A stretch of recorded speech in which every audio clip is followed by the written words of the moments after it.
నిజామాబాద్ జిల్లా వర్ణి మండలం సత్యనారాయణపురం గ్రామంలో వన మహోత్సవంలో భాగంగా వర్ణి మండల ప్రత్యేక అధికారి రవీందర్ మొక్కలు నాటారు. వన మహోత్సవం స్వచ్ఛదనం పచ్చదనం ఈ కార్యక్రమంలో స్పెషల్ అధికారి రవీందర్తో పాటు ఎంపీడీఓ వెంకటేశ్వర్లు, సత్యనారాయణపురం గ్రామ పంచాయతీ కార్యదర్శి సాయిలు, ఉపాధి హామీ అధికారులు MPO Manjula, EC Arun, TA Vinod, IKPCC అధికారి, డ్వాక్రా మహిళా సంఘాల ప్రతినిధులు, అంగన్వాడీ టీచర్లు, ఏఎన్ఎంలు, ఆశా వర్కర్లు, ఉపాధి హామీ మీటులు, ఎస్ అశోక్లు ఈ వన మహోత్సవం కార్యక్రమంలో తదితరులు పాల్గొన్నారు. వర్ణి మండల రిపోర్టర్ ఎస్ చందర్.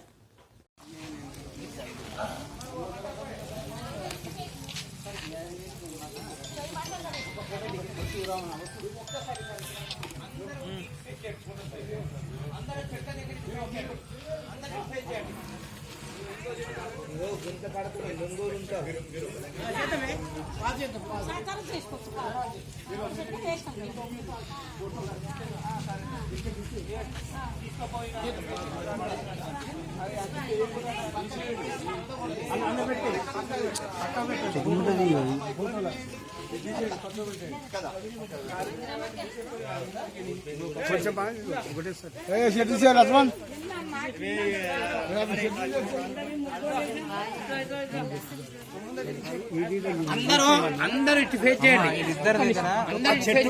పెట్టేశారు కదా, చెట్టు కాడ ఉండాలి. చెట్టు కాడ ఇటు ఫేస్ చేయండి. సార్ మనం అడగదామా? కొందరు ఇటు చెట్టు తీసుకోవాలి. ఇదిగో సార్ వాళ్ళని రమ్మని ఈ చెట్ల కాడ నిల్చుంటారు. కనిపించేలాగా ఆడికలు తీస్తారు సార్. ఆ చెట్ల కాడ నిల్చుంటారు.